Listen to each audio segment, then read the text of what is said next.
ce qui me paraissait essentiel pour un dirigeant, une personne qui porte des hautes responsabilités et quelque chose qui me concerne aussi, qui m'a concerné très longtemps, le sommeil et que je me suis rendu compte, moi, durant ma vie, que j'étais très dépendant du sommeil, que j'étais un être humain, je pense, assez sympa quand je dors et que je suis le pire être humain sur terre quand je dors pas bien. Je me suis dit: «Il faut que ce sujet-là, qui est un sujet de société très fort, qui est un sujet qu'on a, laissé péricliter avec la vie moderne et cetera, il faut que je le mette sur ce séminaire» et c'est comme ça que j'ai pensé à toi, Ouais. vu qu'on est sur Sator et je me suis dit: «Il y a aucune raison que je pense à quelqu'un d'autre».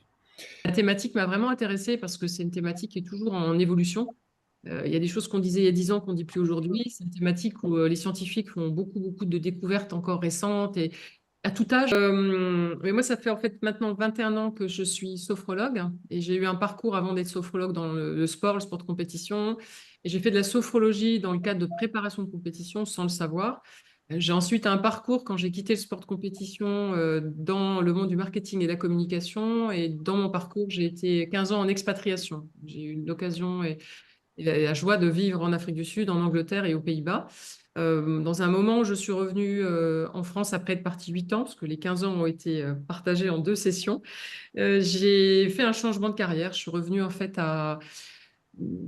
J'ai quitté le marketing et la communication pour retrouver la pratique de la sophrologie, mais en ayant l'idée de l'installer et de l'appliquer dans l'entreprise, parce que j'avais vraiment le sentiment que c'était un outil qui pouvait être utilisable et très pertinent dans ce cadre-là. Alors, il se trouve que moi, mon installation, je l'ai faite aux Pays-Bas. Et c'était une chance pour moi parce qu'aux Pays-Bas, en fait, dès 2004, j'ai pu vraiment interagir avec des grosses organisations internationales parce qu'en l'occurrence, il y avait une ouverture d'esprit sur des pratiques différentes d'accompagnement à la gestion du stress qui pouvaient être proposées. La sophrologie était quelque chose qui était existant en France, mais dans les entreprises très peu présent parce qu'il y avait beaucoup de méfiance sur cet outil-là et pas d'explication très rationnelle sur comment ça marchait. Donc, malgré son antériorité, ça date des années 60, hein, et l'usage qu'on en avait dans le sport de compétition, dans l'entreprise, il y avait quand même un peu de, pas de scepticisme, mais on regardait ça avec un peu de, ouais, un peu d'inquiétude parfois. Aux Pays-Bas, c'était pas du tout là-dedans. Eux, ils étaient plus dans on essaye, on voit ce qui se passe et si ça marche, on garde l'outil. Donc moi, c'était une chance pour moi. Dès 2004, j'ai vraiment pu interagir avec des grosses organisations internationales. Et puis, c'est aussi ça qui m'a fait rencontrer, je dirais, la thématique du sommeil parce que il se trouvait que les personnes que j'accompagnais, moi, en tant que sophrologue, j'ai toujours une pratique de consultation qui occupe à peu près 30% de mon activité, aujourd'hui en tout cas.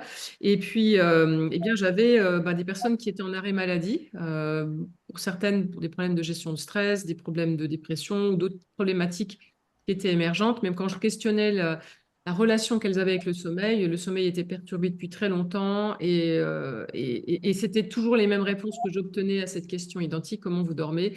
Mal, et depuis combien de temps? Depuis très longtemps. Donc à un moment, je suis partie du constat que cette réponse était systématiquement identique et qu'il y avait peut-être quelque chose à faire sur le sommeil, en considérant que le sommeil n'était pas, comme on le pensait à l'époque, un symptôme, mais avant tout un facteur précipitant. Donc moi, je suis rentrée dans cette démarche-là, j'ai proposé ça aux interlocuteurs que j'avais dans ces grosses organisations, qui étaient internationaux pour le coup, et qui, eux, sans a priori, m'ont dit, écoutez, l'approche nous semble pertinente, on ne l'a jamais essayé, préparez-nous quelque chose et puis on tente le coup. Et donc, j'ai développé un des premiers protocoles de prévention des troubles du sommeil en entreprise aux Pays-Bas. Donc maintenant, moi, je travaille beaucoup sur le sommeil, mais je travaille sur tout ce qui touche à l'optimisation de l'énergie, mais aussi du bien-être et de la performance. Donc la qualité de vie au travail, pour moi, c'est aussi une réflexion de comment on consomme ces ressources et qu'est-ce qu'on peut faire pour pas les épuiser, qu'est-ce qu'on peut faire pour les renouveler. Donc moi, toutes ces thématiques me tiennent à cœur. Je travaille à tout niveau de hiérarchie, aussi bien avec des personnes en horaire, en travail posté, des ouvriers qui peuvent avoir des rythmes très atypiques de travail et très fatigants, qu'avec des dirigeants du CAC 40 qui rencontrent d'autres types de problématiques et d'autres types de contextes. Mais le sujet est universel, quel que soit l'âge que l'on est et la position qu'on occupe. Voilà. La prise de conscience du fait que les dirigeants ne sont pas des robots, que ce sont des humains avant tout, que le respect de ses besoins, c'est la capacité à aller plus loin, plus longtemps et à savourer le voyage, hein. Je dis toujours, un texte, quand on le lit sans ponctuation, on termine le texte à la fin à bout de souffle sans même comprendre ce qu'on vient de lire. On va avoir pu même savourer le contenu du texte. Donc, apprendre la ponctuation, c'est la ponctuation de la journée, mais c'est aussi la grande ponctuation de la nuit. Et cette vacance qu'on a tous les jours, qu'est-ce qu'on en fait? Comment est-ce qu'on peut finalement l'apprivoiser et redonner du sens à tout ça, mais aussi avoir des ressources quand l'intensité est présente dans le quotidien. C'est quoi les interactions, les rêves, comment ça joue aussi par rapport au quotidien. Donc, c'est rencontrer ces ressources-là et puis travailler des ressources aussi pratiques. Donc, apprendre à faire les siestes des navigateurs, par exemple, travailler des pratiques de respiration qui peuvent à la fois nous permettre de nous endormir ou nous mettre en dynamique. Enfin, il y a plein de ressources qu'on peut explorer durant une session de 2 heures. Et l'idée, c'est que on parte avec des choses claires et appliquées. Voilà, qu'est-ce que je peux faire avec ça dans les semaines qui viennent quand je termine ce séjour? Voilà. Il y aura une micro-sieste, une sieste flash que je ferai faire.